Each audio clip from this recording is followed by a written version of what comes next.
மாண்பு அமைச்சர். அப்படி இல்லை, ஆமாம், பார்த்து உங்களையும் காப்பாற்றிருக்காரு. ஏனே அதான் அவர் சொல்லிட்டாரு, கடைசியில் கேட்டுருங்க. இல்லை கடைசியில் கேட்டுருங்க ப்ளீஸ். இல்லை கடைசியில் கேட்டுருங்க. மாண்பு அமைச்சர் பேச சொல்லுங்க. மாண்பு பேசுங்க. பேரவைத் தலைவர் அவர்களே, கடைசியில் கேட்டுருங்க.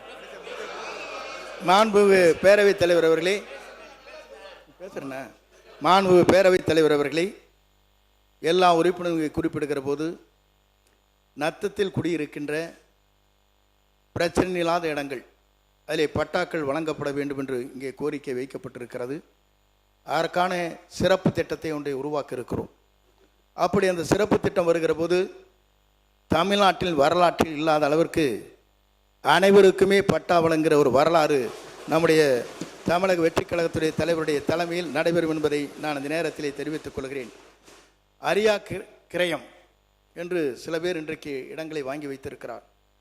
அது நீண்ட நெடுங்காலமாக இருக்கின்ற பிரச்சனைகள்.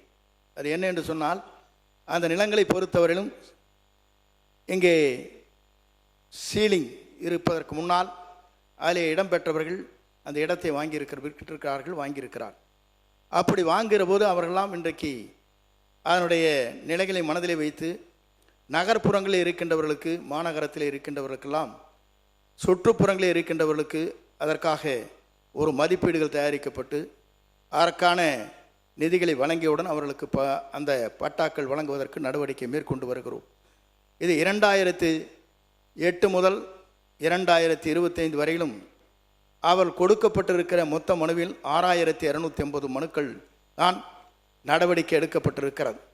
ஆனால் 100 நாளில் 576 பேர்கள் இன்றைக்கு பயனடைந்திருக்கிறார் என்று சொன்னால் எவ்வளவு வேகமாக இந்த அரசு தன் பணிகளை ஆற்றிக்கொண்டிருக்கிறது என்பதை நான் இந்த நேரத்திலே தெரிவித்துக் கொள்கிறேன். அதே நேரத்தில் எல்லோரும் இங்கே சொன்னார்கள், மேட்டூர் அணையிலிருந்து தண்ணீர் திறக்கப்படவில்லை என்று. 20 ஆண்டு காலத்தில் 8 முறைதான் குறிப்பிட்ட காலத்திலே தண்ணீர் திறந்து விடப்பட்டிருக்கிறதே தவிர மற்ற காலங்கள் 9வது மாதம் 10வது மாதமெல்லாம் தண்ணீர் மேட்டூருக்கு வந்ததற்கு பிறகுதான் திறக்கப்பட்டிருக்கிற நிலை இருக்கிறது. ஏனென்று சொன்னால் 90 அடி இருந்தால் மட்டும்தான் டெல்டா பகுதிக்கு தண்ணீரை நாம் எடுத்து செல்ல முடியும் என்ற நிலையிலே தான் அந்த பணிகளை இல்லை நெருங்கினதுக்கு பிறகு அதை பொறுத்தவரையிலும் நம்முடைய முதலமைச்சரே சொல்லியிருக்கிறார்கள். அது விரைந்து அவரே அந்த வெற்றிகரமாக அதை நிறைவேற்றி காட்டுவார் என்பதை நான் இந்த நேரத்திலே தெரிவித்துக் கொள்கிறேன், இந்த அணை திறப்பதை பற்றி. ஆகவே இதை பற்றி சொல்வதற்கு காரணம், இந்த பகுதியில் இருக்கிற மக்களுடைய நலன் கருதித்தான் இந்த ஆட்சி பல்வேறு பணிகளை இன்றைக்கு ஆற்றி வருகிறது. மேற்கு இங்கே பருவமழை குறைந்திருக்கிற காரணத்தால் பல அணைகளிலே தண்ணீர் இல்லை. இந்த நிலையிலே தான் இந்த அரசு என்னென்ன நடவடிக்கை மேற்கொள்ள வேண்டுமோ அதற்கு உடனடியாக நடவடிக்கை மேற்கொண்டு வருகிறது. குறிப்பாக வறட்சி என்று சொல்லி சில மாவட்டங்களில் அறிவிக்கப்பட வேண்டும். அதே நேரத்தில் டெல்டா பகுதியில் இருக்கிற மக்களுக்கு உடனடியாக நிவாரணப் பணிகள் வழங்க வேண்டும் என்று இங்கே குறிப்பிட்டிருக்கிறீர்கள்.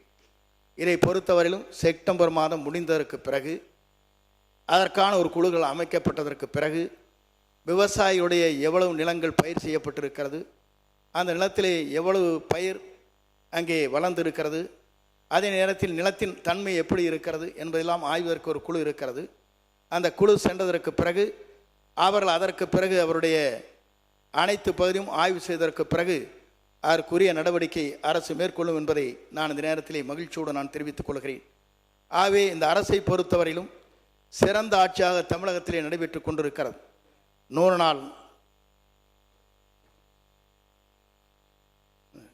நாள் பொறுத்தவரையிலும் இந்த ஆட்சியில் முதல் முறையாக சாதனை என்று சொன்னால், சென்னை மாவட்ட ஆட்சித்தலைவர் அலுவலகம் ஒரு குறுகிய இடத்திலே, அது மக்கள் நெருக்கடி இருக்கிற இடத்திலேயே தான் இருக்கிறது.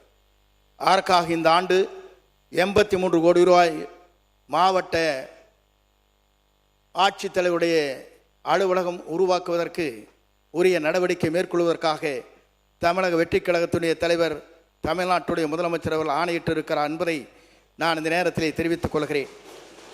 அதே போல எல்லோருக்கும் இருக்கிற சிக்கல் ஒன்றுதான், நம்முடைய விருந்தினர்கள், அதே நேரத்தில் குழுக்கள், வெளிநாட்டை சார்ந்தவர்கள் பல்வேறு தலைநகரத்தில் இருக்கின்ற இடத்திற்கு செல்கிற போது அவர்களுக்கு செலவு செய்வதற்கு யார் என்ற நிலை இருந்து கொண்டிருந்திருக்கிறது. அதே நேரத்தில் வருவாய்த்துறையில் இருக்கின்ற அலுவலர் தான் அந்த பணிகளை ஆற்றி வருகிறார். அதிலே தவறுகள் நடைபெற்று கூடாது என்பதற்காகத்தான் நம்முடைய முதலமைச்சர்கள் சிந்தித்தார்கள். சிந்தித்தின் அடிப்படையில் இதற்காகவே விருந்தினர்கள், குழுக்கள், வெளிநாட்டை சார்ந்தவர்கள் அங்கே வருகை தருகிற போது அவர்களுக்காக ஆகின்ற செலவை மாவட்ட வாரியாக எந்தெந்த மாவட்டத்தில் கூடுதலாக இருக்கிறது என்பதை ஆய்ந்து அந்த பணிகளை மேற்கொள்வதற்காக 6,85,00,000 ரூபாய் நிதிகளை வழங்கியிருக்கிறார். இது முதலிலே வரலாற்றிலே இல்லாத ஒன்று என்பதை நான் இந்த நேரத்திலே தெரிவித்துக் கொள்கிறேன். ஆகவே இந்த வருவாய்த்துறையை சார்ந்தவர்கள் நாங்கள் என்ன செய்வது, இதற்கான செலவுகளை நாங்கள் எப்படி மேற்கொள்வது என்று தவறுகள் நடந்துவிடக்கூடாது என்பதற்காக இந்த நிதிகள் இன்றைக்கு ஒதுக்கப்பட்டிருக்கிறது என்பதையும் நான் இந்த நேரத்திலே தெரிவித்துக் கொள்கிறேன்.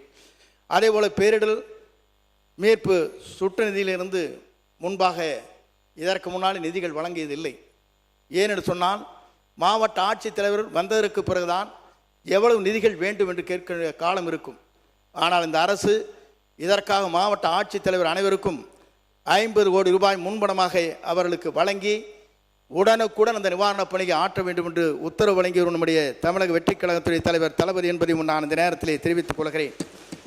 அதே போல வருவாய்த்துறையில் இருக்கிற அலுவலர்கள் தாங்கள் ஓட்டு வாகனங்களுக்காக எரிபொருள் செலவு கூடுதலாக கொண்டிருக்கிறது.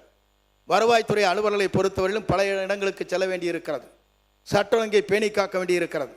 இதற்காக அவர்களுக்கு கூடுதலாக அவர்களுக்கு எரிபொருள் செலவிற்காக 3,96,00,000 ரூபாய் நிதிகள் ஒதுக்கப்பட்டிருக்கிறது என்பதையும் நான் மகிழ்ச்சியோடு நான் தெரிவித்துக் கொள்கிறேன்.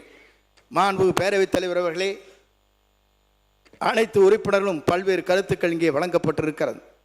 ஒவ்வொரு உறுப்பினருடைய உள்ளங்களில் இருக்கின்ற கருத்துக்கள் அனைத்தும் இந்த துறை என்னென்ன செயல்பாடுகளை செய்ய வேண்டுமோ சட்டத்திற்கு உட்பட்டு அரசு அலுவலரோடு கலந்து பேசி அனைத்தும் நிறைவேற்றுவதற்கு முயற்சிகள் நாங்கள் மேற்கொள்வோம் என்பதை நான் இந்த நேரத்திலே தெரிவித்துக் கொள்கிறேன்.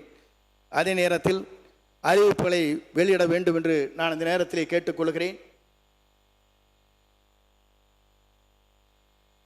பிளே ஸ்டோர் மற்றும் ஆப் ஸ்டோரில் இருந்து பாலிமர் செயலியை QR கோடு மூலம் பதிவிறக்கம் செய்யுங்கள். செய்திகளை உடனுக்குடன் பெறுங்கள்.